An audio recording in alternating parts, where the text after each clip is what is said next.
Hi, I'm Matt Little. I'm the Director of Counselling and Education at Empowering Awareness.Asia, and I'm a proud sponsor of this podcast. Hello, nice to meet you. Firstly, thank you very much for giving me opportunity to interview you for my podcast. Sure, that's a pleasure. No problem. I have gone through your profile. I can see you're doing amazing work and making things happen. So I thought to tell about you and your work and how you're being an inspiration to the world. So yeah. Thank you. Thank you. So before talking about you, can you please introduce yourself to my audience? Yes. So my name is Olivier Gomez. People call me OG. I'm located in France. My background is about 20 years of experience working for very large corporation and leading transformation and technology projects. My specialty is to deploy automation and AI technology. So I've done that for many large clients around the world, across all geographies, all industries, a lot of Fortune 500 clients. So for about 4 years now, I am running my own company called IAC, and we are specialized in helping uh, our clients identify opportunity to inject technology inside their environment to achieve efficiency and improvement. So that's what I do. In parallel of doing that, I am also I have a personal branding company, so I am an influencer. So I'm working with many brands to help them communicate the value of what they do. I am advising many startup to make sure that they are attacking the market correctly. That's what I do. Great. So you're an entrepreneur now. So what you're doing and how this experience from taking the experience from the past. You worked in different projects and worked for different geographical areas. So putting all that in your company. So how is this? Yes. So this is a very normal situation when you get old, like me. Uh, you very normally reach a point where you start wondering what the next step should be. And many people decide to exit the corporate world, decide to uh, build their own company, decide that they don't want to be an employee anymore. So this is very normal, but very few people are really prepared to uh, become an entrepreneur, to run your own company. Because people don't really understand that when you are as an employee inside a large company or even a small and medium business, you are very well protected from uh, a number of problems. You are sharing with your co-worker, with other employee. When you are an entrepreneur, you are basically accountable for everything from sales all the way to delivery, right? So it is very challenging to move from being an employee to becoming an entrepreneur.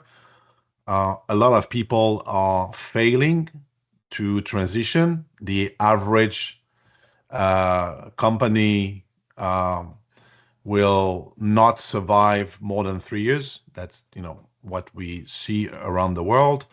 So, but if you are really uh, focusing and you are really having the right discipline and you are really working a lot, um, what you are able to achieve is,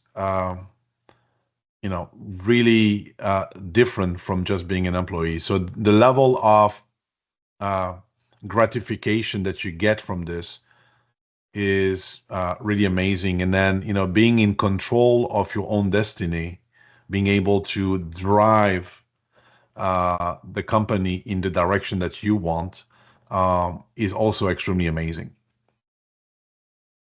So, what problems that you want to solve with your company? Yeah, so I have been always, in a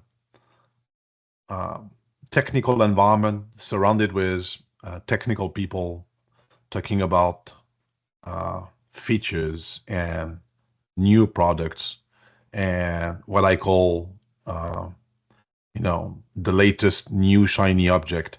My focus is to actually help company navigate all those tools, all those technology, right? Because if you just take AI as an example, there's hundreds and thousands of products that are, in that AI ecosystem, and companies they are lost. There's so many products. When you also understand that many of those projects are not really successful, meaning that there's at least 50% of the AI project that are failing or that are not achieving a return on investment. My focus is to help those company navigate through that complexity, through that ecosystem, to ensure that there is actually an outcome, there is a return on investment. So focusing on the business case, the business side of the technology is what I do for my client. I make sure that they get return on the money they spend. So, you have been in technology from long time, involved in different kinds of projects, and worked with different countries. So, uh, what you have understood, when it comes to the business side of the technology? Yeah, so that's a good question. So the first the first mistake that a lot of people are doing is that they fall in love with the technology, right? They love a technology. For example, they love Apple, or they love Microsoft, or and then, they stop thinking logically. They want to solve all the problem with the technology that they love. So not falling in love with the technology is absolutely important, right? You should not lose your logic. You should always apply, very clear criteria for the technology selection. And every time someone is falling in love with the technology, I can tell you that they will mess up with the project. So that's rule number one, right? Not falling in love. Rule number two, most of the problems that we see in technology project are not related to technology. They are related to the people around the technology. So very often when we do some technology project, we always, blame it on the technology. But very often the problem comes from not having the right people, not having the right skills. And even when you have the right skills, not having the right experience. So for example, if I have done 20 times a project, I know exactly what will happen and what can go wrong. I have the experience. If you have never done the project, even if you have the certification, you have all the technical knowledge, you are going to do all the mistakes because you have never done it before. So those are the two key things for people to remember. Don't fall in love with the technology, and remember that the number one reason for success is related to the people, not the technology. So, what is your take on AI? Whoa, that's a very broad question. So right now, with any new technology, and this one is a big one because it's extremely uh, huge in terms of impact, in terms of disruption. Uh, you have always people who are afraid of the technology or who are pessimistic about the technology, and then you have people who are embracing it. My point here is this type of technology is here to stay. It will never go away. It's only going to get better and stronger. And when you look at, everywhere on social network and you watch some videos of, big tech company, you see how fast AI is evolving, AI is improving. So everyone that is trying to fight a revolution like this one will probably lose. One of the key things here that I want to highlight is humans are afraid that they will be replaced by AI. There's a lot of noise around, I'm going to lose my job and all these kind of things.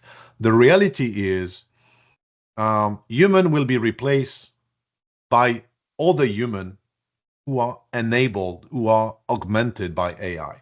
So human without AI will always be less than human with AI. If you don't embrace the technology, you will most likely lose. You will most likely lose against people who are much more efficient, much more productive, much more knowledgeable because they are augmented by AI. It's a great observation. So when come to the purpose of the company creation of yours, so in order to actually make get profit out of the investment, so how you're making that and how companies are getting benefit with your work? Yes. So what is really important when we are working with companies and they are trying to leverage AI to be more competitive and to get all the benefit that we know about AI, the speed, the quality, the efficiency, and all of that.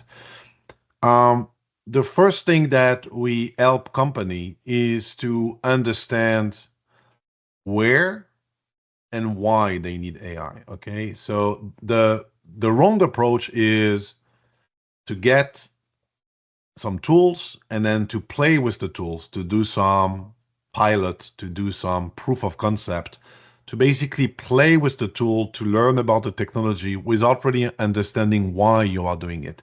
The right approach is to identify inside your company all the areas where the technology can help. So, for example, in a finance department, every month there will be some people creating some reports, and those reports are extremely boring to do, extremely, taking long hours, requiring a lot of copy and paste, requiring a lot of things that no one wants to do, that are not, frankly, designed for human. In the HR department, when you are hiring someone, there's a lot of paper to be done, through the onboarding process, so on and so forth. In every area of the company, there are processes, there are activities that are extremely repetitive, extremely mundane, extremely boring, that are sometimes also contributing to the attrition of the company because people don't want to do shitty job, so they are running away. Those are the things that you need to identify, right? So before jumping to selecting a tool, you got to understand clearly what you are trying to achieve and where you are trying to achieve it. And then from there, you will decide what tool you need. And why is this important? Because very often you don't need the most expensive tool. You don't need, the super expensive, uh, you know, license. You don't need that. You might need only an average tool, right? So what I tell my clients is maybe you don't need to buy a Ferrari, right? Maybe you don't need to buy a Lamborghini. Maybe all you need to buy is a Ford or a regular car, and that will do the job. And this is what is really important to ensure return on investment, is not to do the mistake of buying the Ferrari when you don't need it. what are the main reasons companies are failing? So that one, the one I just said, they select the wrong technology. They pay too much for technology. The other one, which is as I said before, they don't have the right people.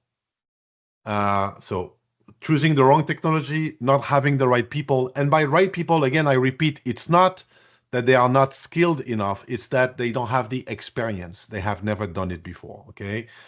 The third reason why they would be failing is because they don't really know, as I said, where exactly they want to apply technology. So they are basically a bit lost. They are trying to have it deployed everywhere, and that's the wrong approach. And then there's many other issues that are also related, frankly, to the management of change. So the acceptance of the technology, having the right culture in the company to understand that technology is good news. Very often people consider the technology is bad news because it means that they will lose their job. If the leadership of the company is not spending time to explain why it's good news, I give you an example. You have a certain market value with your CV, with your resume. You have a certain market value, and maybe you're going to be paid X. If you are learning about all those technology as an employee, maybe your market value is going to double because suddenly you know everything about the latest technology and your employability is going to be better and your market value is being better. So if everyone understand in the company that they are going to win by embracing technology, then you're not going to have any pushback and you're going to have the right culture. So that's the fourth point. So change is constant. So how businesses uh, should be adopted? How should business manage change? Is that the question? Yes, how Yes. they have to do practices in order to be adopted. Yes. So again, this is something that we see for a very long time. In my space, in the technology space, uh, we call that technical debt. It's when your technology is so behind, when you have so much legacy in your environment that you are not able to keep up with the latest and greatest because you are spending so much energy fixing the old. If you take an average CIO in a company, 80% of his budget, so a CIO is the boss of IT, okay? 80% of his budget is spent to maintain the old stuff. And only 20% of his budget is spent to drive and deploy innovation. And that's a big problem. So when companies are trying to manage change, they have to have that in mind, right? That the number one issue with handling the new is actually to be able to clean up the old. That's why if you are a startup and you are fully digital and you start greenfield, you don't have any legacy, it's going to be way easier for you to manage the change and to adopt the new versus you are very old, 100 years old, big company, full of legacy. It's going to be extremely difficult for you to handle the new because you have all that old stuff to manage. So how do you define technology evolution? How do I define technology evolution? So again, to me, what is really important to understand when we are looking at all those new technology that are being released all over the place, all the time, across all industries, is to really take a step back here and minimize the importance of technology evolution. And let me explain. While it is, as I said, it is extremely critical to be able to evolve, to be able to augment yourself with the latest technology. it is even more important to focus on the non-technology part of the evolution. Okay, because again, today there's a tool, tomorrow there's another tool, after tomorrow there's yet another tool. If you take the example of Gen AI, I don't know, there's probably like in 6 months, I've seen maybe 500 different LLMs all over the place. This is technology evolution, but the goal, the objective of your evolution needs to be decorrelated from the technology, from the tool. So for me, technology evolution is almost like a noise for the business, a noise for a personal development. You need to learn about what you are trying to achieve as a business, what you are trying to become as an individual, and you need to, stop trying to follow every little, frankly, this LLM or that LLM, whether you are using ChatGPT or Gemini or Claude or Grok or DeepSeek, it's all the same. Yes, there is some minor differences, but it's all going to be the same. The real question is, why do you want to use Gen AI and what are you trying to achieve? How does that improve yourself? So to me, the technology evolution is not what is important. What is important is the evolution of your business and the evolution of yourself as an individual. How do you augment yourself? If you try to follow too much, you're going to get lost. You're going to spend far too much energy in tracking everything, and you're not going to have enough energy to focus on what's important. What's important is, what are you trying to achieve? What is the expected outcome? What's the result you are looking for? And if you are trying to, I don't know, write a book and you want to use Gen AI to help you write a book, frankly, whether you are using this tool or that tool, it's going to be about the same. Right? The real question is, what book are you trying to write? What's the idea behind the book? Not really what tool you are using to write the book. I hope that makes sense. Yeah. So what qualities that actually helps a company to be successful constantly? Yeah, so there's the typical issue that many failing company have across all the businesses, which is to become complacent. So if you are doing something and it works, and then you start, becoming relaxed, you start becoming lazy, and then, the world is still evolving around you and yourself, you might end up in a situation where, without even really noticing it, you can become obsolete. There's so many examples of that, Kodak, the photography, Blockbuster, was totally killed by Netflix, and so on and so forth, right? So being complacent is probably, for me, the biggest mistake that all companies are doing, and which is moving them in a situation from leading the market to being killed by the market. So how much time usually you take to make a company work properly? Whoa.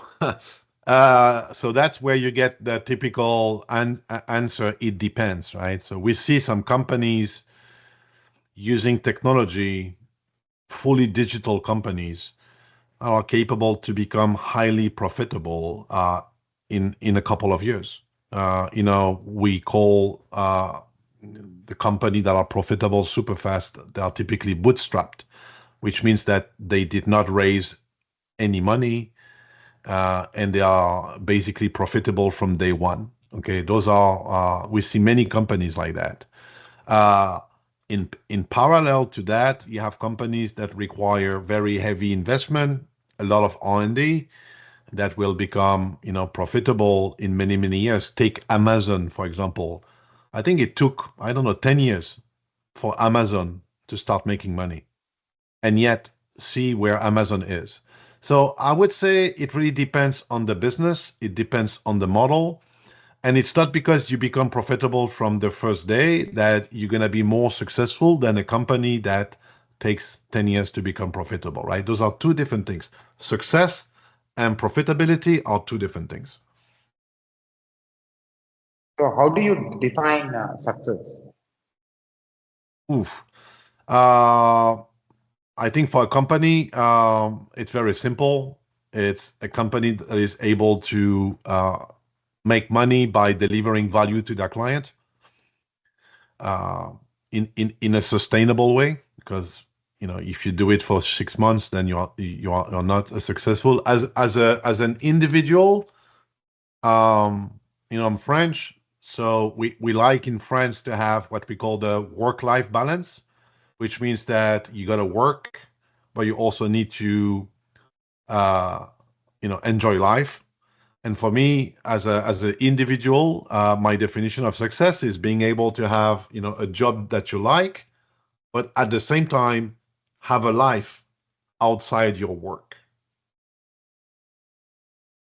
So what you have learned in the technology before becoming an entrepreneur? I've learned, and this is probably a message for technical people. I've learned that technology is not everything, that sales is extremely important, marketing is extremely important, HR is extremely important, and that not everything can be solved with technology, right? So you hear very often technical people considering that sales are useless, project managers are useless, and they think that the only thing that is important is to do the technology. Well, this is not true. When you are an entrepreneur and you look at it end to end, you realize that every activity is extremely important, and that ultimately the number one goal should be to sell. And in order to sell, you need to deliver value to the client, right? So again, I think this is important for the technical folks to realize that there's a lot of other roles and a lot of other functions that are absolutely critical for the success of the company outside technology. How actually a company leader, a technology company leader should know what product or service will work in the market? I don't think this is something that there's no answer to that. So sometimes the regular way of doing it is to do when you have an ID for a product, is to do what we call a PMF, a product market fit. So you develop a prototype and then you test it with a bunch of people and you see whether they like it or not. You develop a service, you test it with a bunch of people and you see whether they like it or not. And that is supposed to give you an idea of my product or my service will work on the market. But we have seen examples of people not doing it, not listening to the market, and actually telling the market what the market wants. So that means that for me there is no rules, right? There is absolutely no rules for that. You might build something and be sure that it will work and fail like crazy, and you might be building something and being sure that it will fail and be successful like crazy. So on that one, I don't think there's any rule. So working in technology, working for the projects that belongs to different industries. So how that experience is helping you in this business that you have started? Yeah, so understanding your customer is absolutely critical if you want to be able to bring value. So if you understand your customer, you understand what their problems are, then you are very well positioned to provide solution to their problem. So if you have the experience in a given industry, if you understand that industry, you understand because you've been working there, you understand all the problems that this industry has, then you are perfectly suited to provide solution to those problems. So I think this is why very often people from the same industry are the right people to come up with a fix. Although, as I said, there's always exception. There's always outsiders that come up with something that totally will revolutionize the industry. But if you know the industry, you have an edge because you know the problems. All you need to do is find solution to those problems. So, what do you say about present technology? I'm sorry, I did not understand. What do you say about present technology, uh, which is solving human problems, also creating problems? Yeah, so this is something that is happening all the time. Every time there is a revolution, every time there is a technology revolution, there's always good and bad. And people are using, nuclear power as an example, so you can create energy with nuclear power. You can create a bomb as well. But it's not just this one. Look at electricity. Look at the engine. Uh, Everything that was really disruptive actually killed a number of jobs, but also created a number of jobs. So now there is a lot of study because we had multiple revolution, technology and industrial revolution in the past. When we are looking at AI, we always look at how many jobs will be killed and also how many jobs will be created. And then it's that one minus this one. And if this is positive, then it's good news. And we know already that with AI, the net number that is projected to be created is about 78 million jobs. So many jobs will die, but many, many more jobs will be created, right? So that's how you need to look at current technology. You need to look at, of course, some people will need to be reskilled. They will need to take a new job, but altogether, this is good news. So you're working globally. You have seen market in different parts of the planet, and you're seeing technology how it is serving humanity. So what is your observation in coal? What do you say about the connection between humans and technology? So here again, it's always the yin and the yang, right? So there's many great things that we see happening with technology, the impact on people.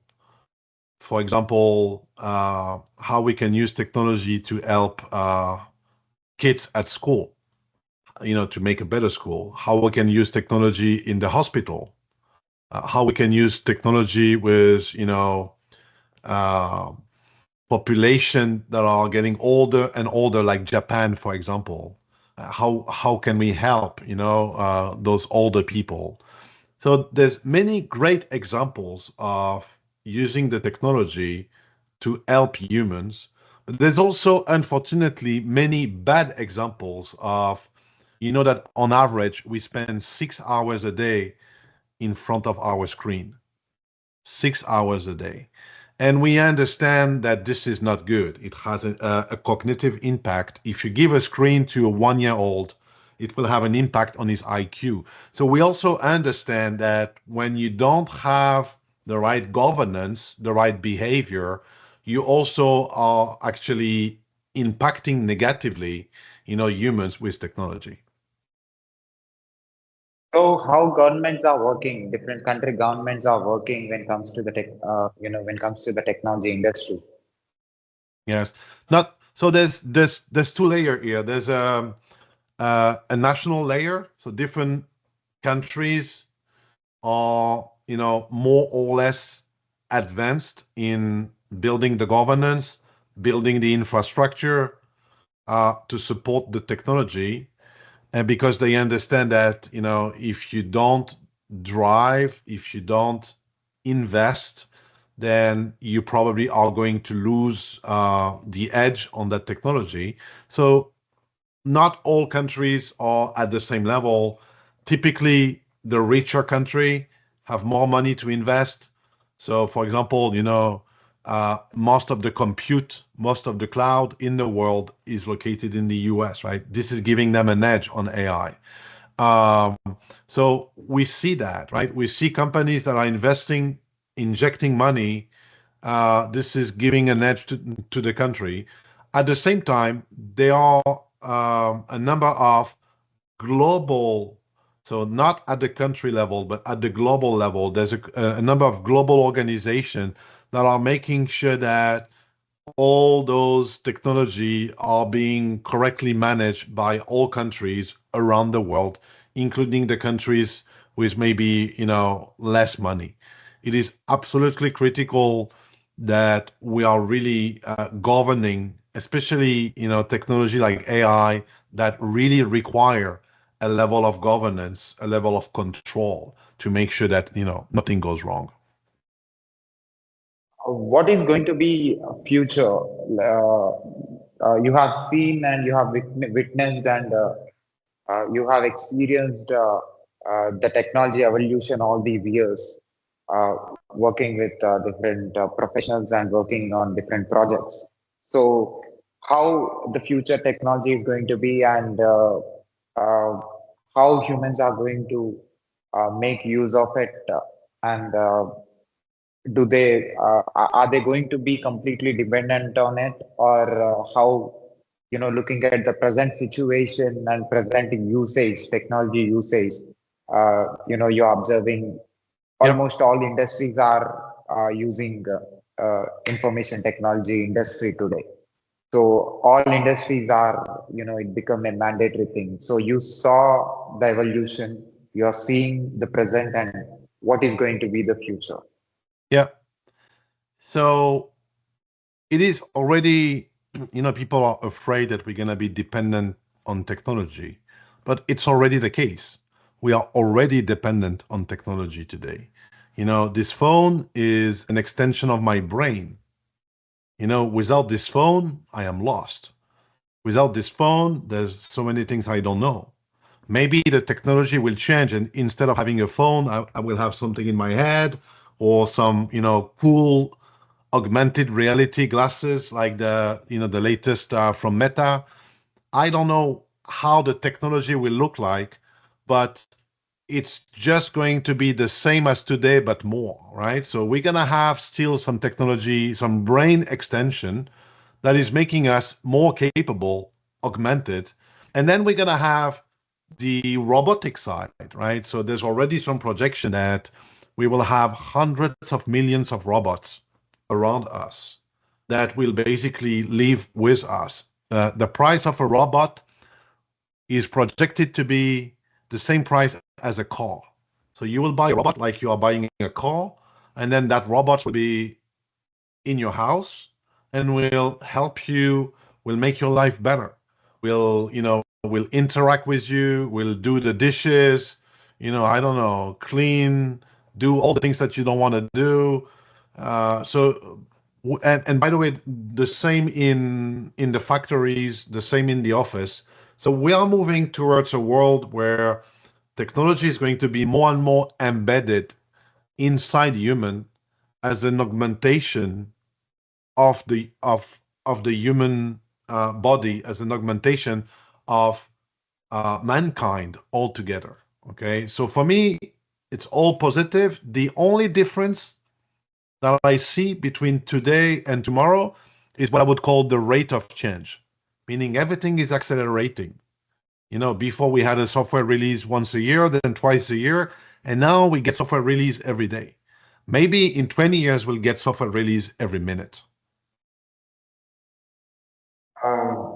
Humans are going to lose their value by giving a lot of importance to artificial machines, artificial intelligence? Yeah, so there's a big debate about that, right? Some people are saying that we will become useless, that we will not have anything to do anymore, that we're gonna have a universal income, and that we are going to lose purpose. the life will be boring for us because we'll have nothing to do. So this is a pessimistic or a dystopian view of the world. There's also many people who consider that, instead of having to go to work to do all the crazy, boring stuff that hundreds of millions of people are still doing today, we will be using our brain to do what technology is not really able to do, which is, to innovate, to challenge, to disrupt, to manage other human.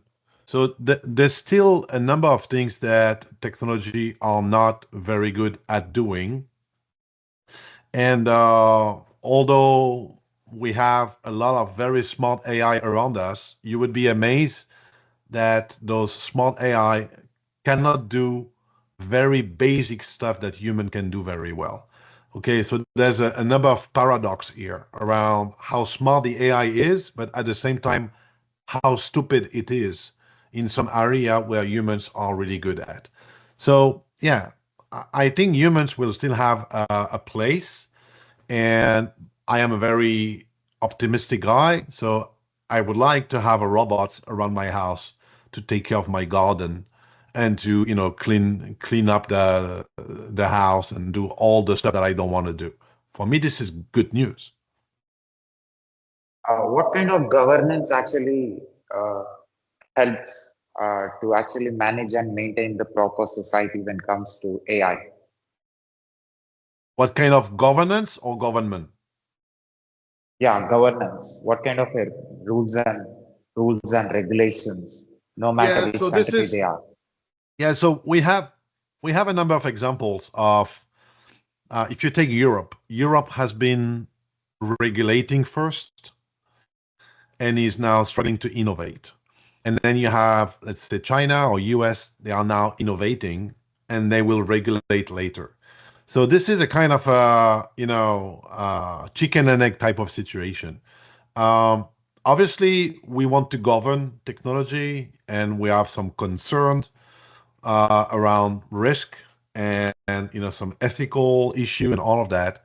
But at the same time, um, we have to give opportunity for people to try things, for people to innovate.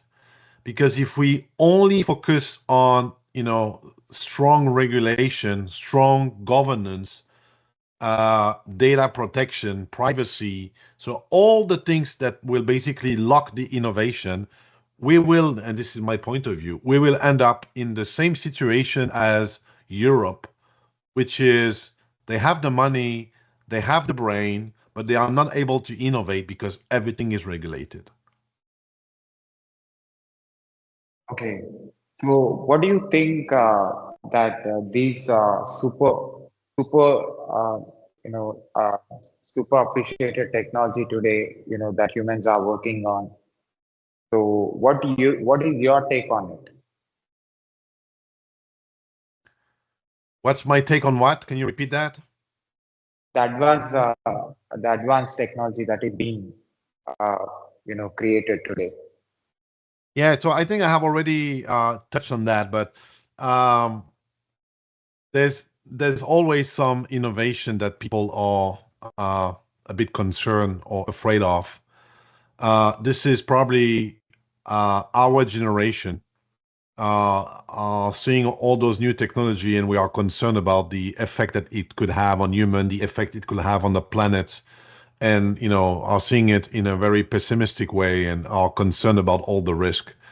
Um, I think that the new generation will probably take all those technology for granted, and they will not have the fear that we have. So it's great to see, for example, quantum computing. If we are able to come up with quantum computer, some people are really concerned that all the security around the world will instantly disappear. All the password will be cracked.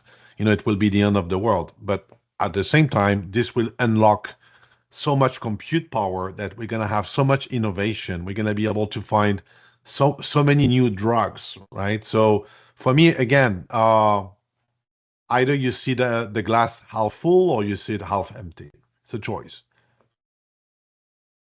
So what's the best compliment that you got when you become an entrepreneur?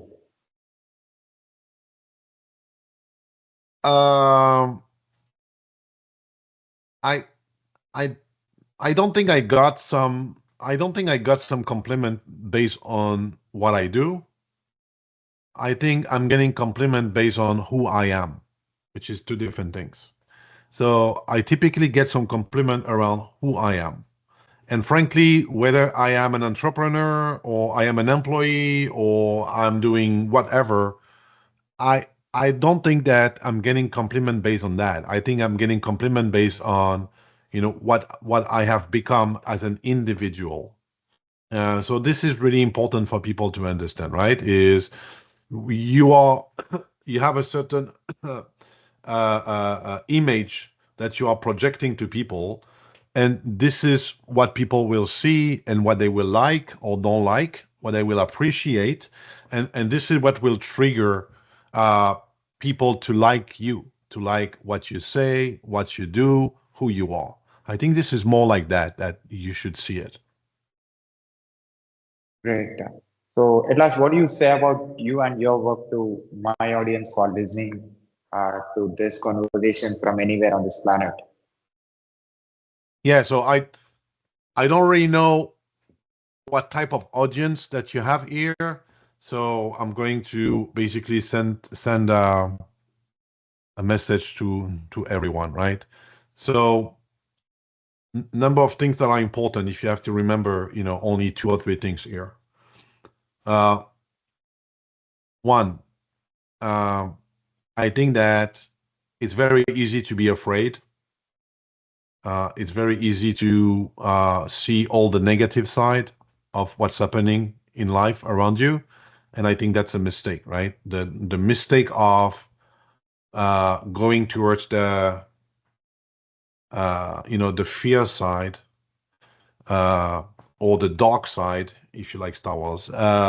It's not good. It's driving the wrong behavior, and being managed by fear is never positive.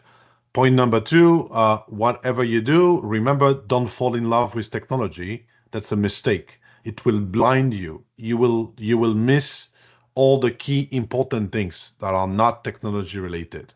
Okay. And then the third is maybe a personal feedback, right? The reason why I was able to achieve what I have achieved in my life is only because of discipline and consistency. And if you don't have that, you will never get anything done. So it's a great statement, Oliver. And at last, as a business leader, as a person who is into technology, what's your observation about my work? Have you seen any videos of mine on YouTube? Feedback about you. Whoa. I think that it's great. It's great to have the energy and the discipline and the consistency, right, of doing something that is going to be built uh, in an incremental way. Okay. So you start, and then by having this consistency, by having this discipline of producing podcast in your case, but it could be anything else for the audience. You are going to see that you're gonna grow your followers, you're gonna grow your audience, you're gonna grow your personal brand, and this will basically compound over time, and this will yield to something good, right? So that's why I said yes, and I wanted to spend a bit of time with you. It's because I want to help. I want people to watch your show, and hopefully, you will keep growing and growing until you reach your goal. So I think what you are doing is great, and you gotta keep doing it for a long time. It's, uh, it's so kind of you, Oliver. So And I have done masters in software engineering, also bachelor's in computer science and engineering. Right now, I'm working as a cloud DevOps engineer for a London company remotely from India.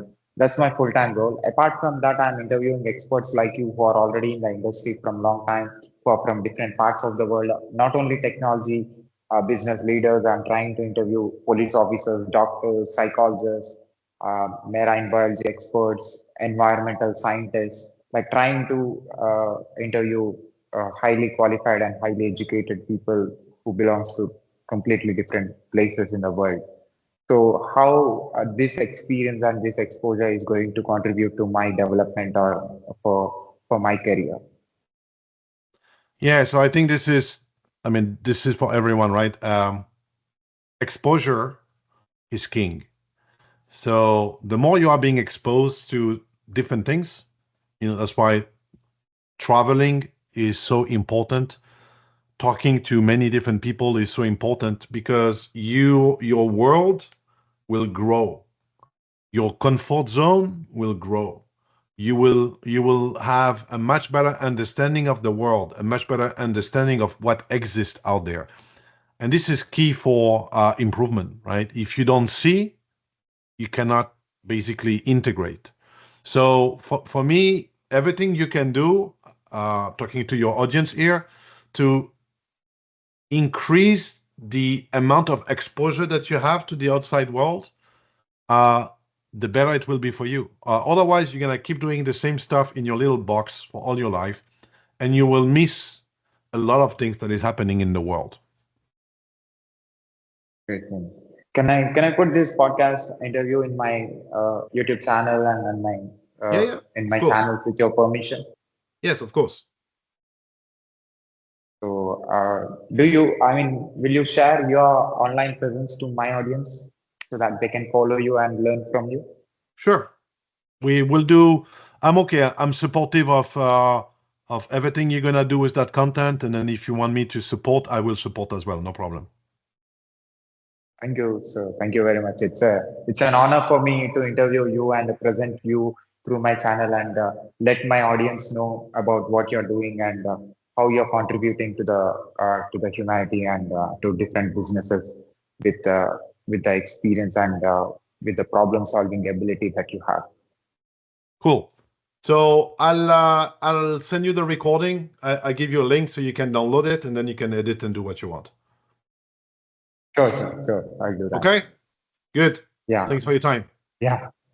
Take Bye care, bye. sir. I gotta go. Bye bye. Bye.